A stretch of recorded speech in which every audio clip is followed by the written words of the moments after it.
Moral Outrage of Bullying by Shannon Messino. In the recent year, there have been many tragedies in school. The thought of schools being safe isn't true anymore. There are more targets than ever before on students. Anything can happen in any place at any time. What can be done to make staff and students more safe in our schools?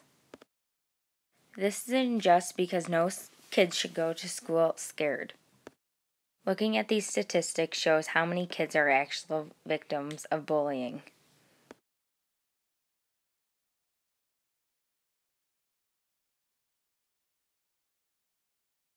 One out of every 4 students report being bullied during school. 64% don't say anything at all.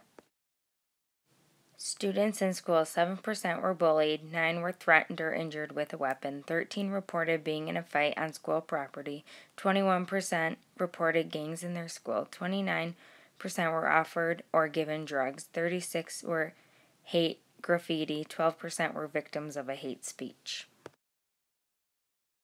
This is a sinful act because no one should be a victim of bullying. Everyone was made in the image and likeness of God, and we're all equal. What can be done to make our kids feel more safe at school is having more cameras and security around the school to help kids feel more protected.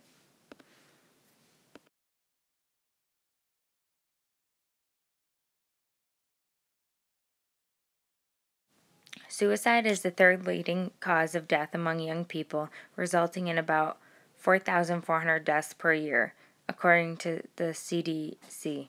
For every suicide among young people, there are at least 100 suicide attempts.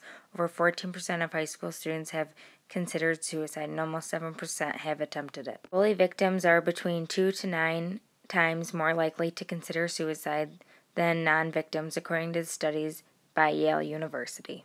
A study in Britain found that at least half of the suicides among young people are related to bullying.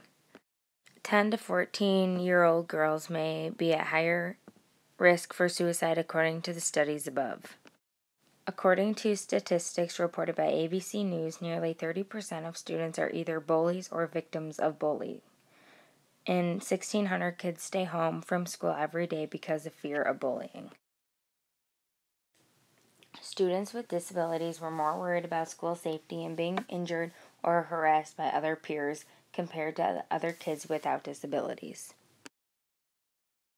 63.5% feel unsafe because of their sexuality, 43.9% because of their gender expression.